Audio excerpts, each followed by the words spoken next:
मनुष्य का लालच उसकी बुद्धि को नष्ट कर देता है और जब बुद्धि नष्ट होती है तो वो अपने पतन का मार्ग स्वयं ही तैयार कर देता है। आज की क्राइम कहानी कुछ ऐसी ही है। एक मकान में दो किराएदार रहते थे।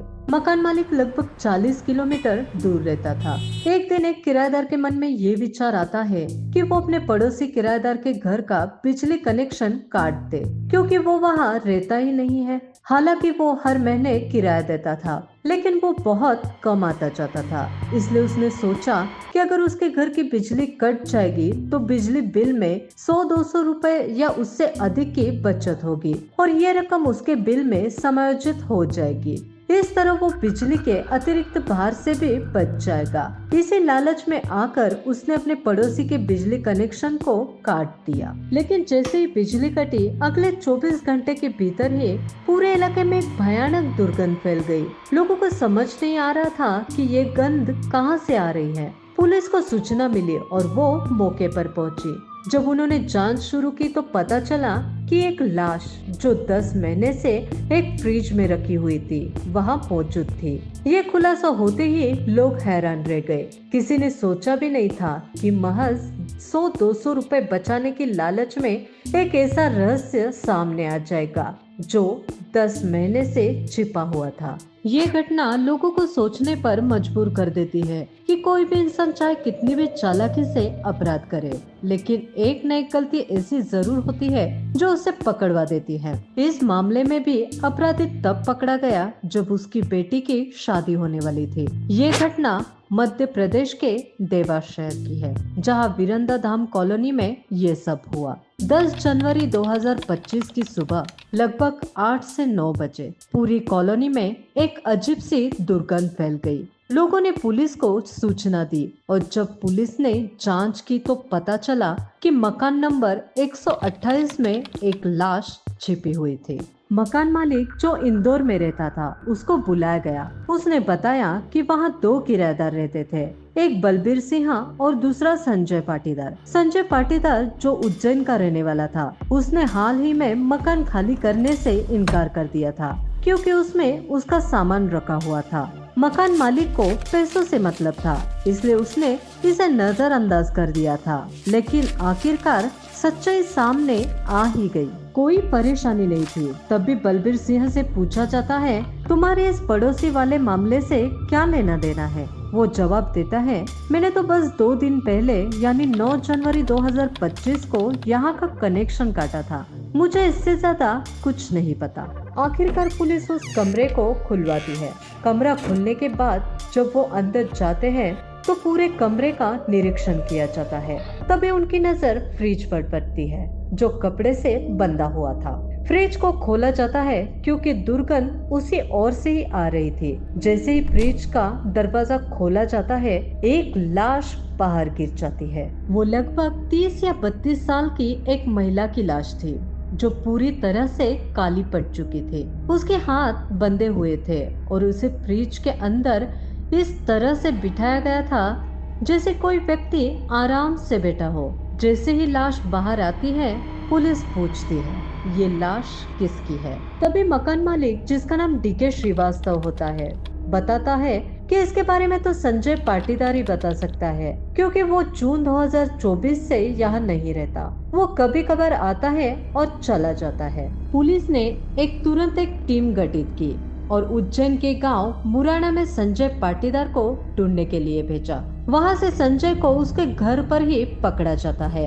पुलिस उसे हिरासत में लेती है और उससे पूछताछ शुरू करती है। उसे पूछा जाता है ये लाश किसकी है और ये यहाँ कैसे आई। संजय शुरू में कहता है, साहब मैं यहाँ रहता ही नहीं तो मुझे इस लाश के बारे में क्या पता। लेकिन जब पुलिस ने सख्ती से पूछताछ की तो उसने एक चौंकाने वाला खुलासा किया। उसने बताया दरअसल ये लाश उज्जैन की फ्रीगंज की रहने वाली प्रतिमा उर्फ पिंकी की है। पिंकी के बारे में और जानकारी मांगी जाती है तो वो बताता है साल 2016 में पिंकी ने राजस्थान के रहने वाले सुभाष माहेश्वरी से लव मैरिज की थी। हालांकि कुछ समय तक वो साथ रहे, लेकिन उनके बीच तनाव बढ़ गया था। और वो अलग हो गए थे। पिंकी के परिवार वालों को उसकी लव मैरिज पर बहुत गुस्सा था और उन्होंने उससे बात करना भी बंद कर दिया था। संजय आगे बताता है, एक दिन रास्ते में मेरी मुलाकात पिंकी से हो गई। मैं पहले से ही शादीशुदा था, लेकिन उसके प्रेम में फंस गया। हम दोनों एक साथ रहने लगे जैसे पति पत्नी। साल 2023 में मैंने देवास की वृंदाधाम कॉलोनी में मकान नंबर 128 किराए पर लिया और हम दोनों वहाँ रहने लगे। पिंकी सिंदूर लगाती थी और सभी उसे मेरी पत्नी समझते थे। मोहल्ले और पड़ोस के लोग छोटी मोटी परेशानियों में अक्सर संजय और पिंकी के पास आते जाते थे। हालांकि पिंकी ने शादीशुदा होने के बावजूद संजय पर दबाव बनाना शुरू कर दिया। वो कहती, मैं तुमसे ही शादी करूंगी। पूरा मोहल्ला हमें पति पत्नी के रूप में जानता है। इस बात से संजय परेशान होने लगा। वो कहता, मैं पहले से ही शादीशुदा हूँ, इसलिए तुमसे शादी नहीं कर सकता। इसके बाद दोनों के बीच तनाव बढ़ने लगा और झगड़े होने शुरू हो गए। जनवरी 2024 से उनके बीच लड़ाई झगड़े बढ़ गए और मार्च 2024 के पहले हफ्ते तक स्थिति बहुत गंभीर हो गई। एक दिन जब वो दोनों झगड़ रहे थे, तभी उनका दोस्त विनोद, जो इंगोलिया का रहने वाला था, वहां आ गया। संजय को गुस्सा आ गया और उसने पिंकी का गला दबाने की कोशिश की। जैसे ही पिंकी चिल्लाने लगी तो विनोद ने उसका साथ दिया और उसके मुंह को दबा दिया। उन्होंने उसका गला तब तक दबाया जब तक कि उसकी सांसें नहीं रुक गई। पिंकी के मौत के बाद वो दोनों सोचने लगे कि लाश को कैसे छुपाया जाए। उन्होंने फैसला किया कि उसे फ्रिज में ही रख दिया जाए। उन्होंने फ्रिज के सभी बॉक्स निकाल दिए और पिंकी की लाश को अंदर रख दिया। उसके हाथ बांध दिए गए और फ्रिज को कपड़ों से ढक दिया गया। बाद में फ्रिज शुरू कर दिया ताकि लाश सड़े नहीं। जून 2024 में संजय ने मकान मालिक से कहा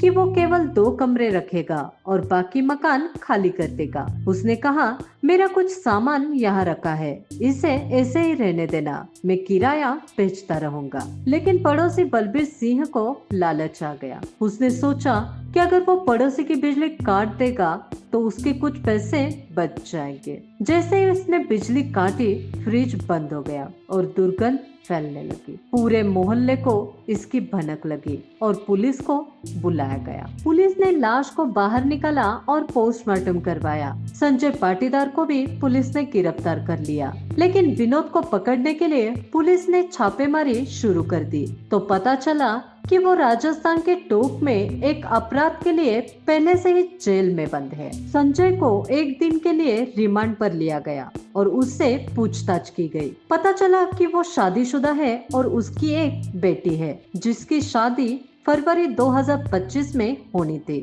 लेकिन अब वो जेल में है और उसकी बेटी की शादी हो पाएगी या नहीं ये सवाल बना हुआ है। पिंकी के परिवार वालों को उसकी मौत के बारे में पता चला जो 10 महीने पहले हुई थी। उन्होंने उसकी लाश को लेकर अंतिम संस्कार किया। जब उनसे पूछा गया कि उन्होंने पिंकी के बारे में जानकारी क्यों नहीं जुटाई, तो उन्होंने कहा, हम उसकी लव मैरिज से नाराज थे, इसलिए हमने उससे बात करना बंद कर दिया था और हमें नहीं पता था कि वो कहाँ रह रही है और किसके साथ है। उन्होंने कुछ ज्यादा जानने की कोशिश नहीं की। आखिरकार संजय अब जेल चला गया है। साथ ही विनोद फिलहाल अभी जेल में ही है और उसको इस मामले में भी इन्वॉल्व किया जाएगा। इस घटनाक्रम के बाद लोग सन्न रह गए हैं, सोचने पर मजबूर हो गए कि आखिरकार कोई व्यक्ति किस हद तक गिर सकता है। ये महिला भी जानती थी कि वो शादीशुदा है और वो व्यक्ति भी जानता था कि इसकी पहले शादी